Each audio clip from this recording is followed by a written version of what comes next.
क्या मेरे साथ मैंने तो बच्चा बड़ा सही सलामत इसको दिया था। ये तो मुझे मुतमिन कर रहा था आपके बच्चे के साथ कोई मसला नहीं है, कुछ नहीं है, अच्छा पढ़ रहा था। हर साल वो बेचारा 97-98% मार्क्स ले रहा है। 2-2.5 साल हो गए उसको। कितने सिपारे हिफ्ज किए थे उसने?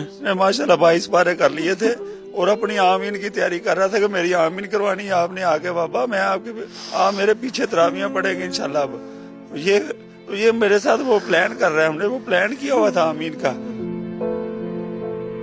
छोटा बच्चा भी हिफ्ज कर रहा था वहीं? ये अभी तीन माह से जा रहा है उधर, इसका अभी दूसरे पारे पे था। जब आपने असर के वक्त उसको कॉल की है, वो क्या मामला था? सर वो कह रहा है कि मैं अभी इसको लेके जाता हूँ, फिर वो अभी भी असर के टाइम भी बड़ी रूटीन में बात कर रहा है मेरे साथ। ये जरा नमाजी जाते हैं ना तो फिर जाता हूँ, वो हमने इसको ना प्राइवेट लेके जाएंगे, सरकारी हॉस्पिटल नहीं लेके जाना। मैं क्या वो क्यों नहीं, अभी जालिम है, अभी भी उसको रख के बैठे हुए। 7 बजे से लेकर असर तक 9 घंटे 10 घंटे रख लिया है। जी तो उसको ले जाते, कोई उसकी कोई जानबर हो जाता, कोई अद्वियात उसको दी जाती। जी बिल्कुल हो जाना था। डॉक्टर ने कहा था, डॉक्टर कह रहे थे ये पहले आ जाता तो हमने बड़ा अच्छा कवर कर लेना था। तो फोन पे और मजीद गुफ्तगू क्या हुई? फोन पे उसके साथ मेरी ये बात हुई है, कहता है कि आपके बच्चे को थोड़ा सा कोई लग रहा है मुझे कि कोई मिर्गी का दौड़ा है या इस तरह का कुछ है। आज तक उसके कोई ऐसी प्रॉब्लम नहीं आई अल्हम्दुलिल्लाह। वो एक्टिव था, वो बिल्कुल एक्टिव था। कोई मेडिकली उसको हमने कभी ऐसा चेकअप या कहीं लेके भी नहीं गए। तो जिन लोगों ने उसको गुस्ल दिया, आप खुद भी शामिल थे उसमें? मेरे कजन ने उसको देखा, उसने कहा उसके पीछे बॉडी के पीछे उसके नील के निशान नील पड़े हुए थे नील पड़े हुए थे उसको, वो तशद्दुद हुआ था उसमें।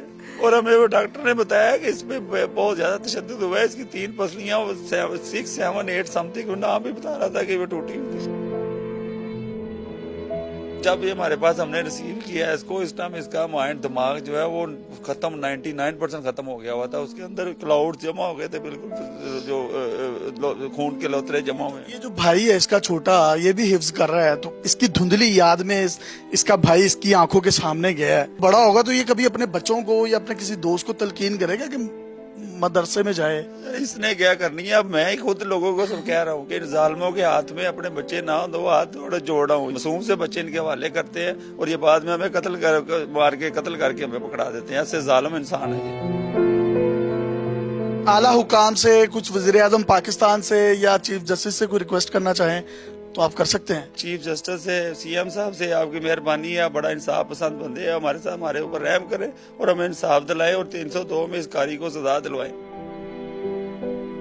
बहन, आप कुछ कहना चाहेंगी इदारों से, आला हुकाम से? आपकी आवाज हम वहां तक पहुंचा रहे हैं तो आप कह सकती हैं।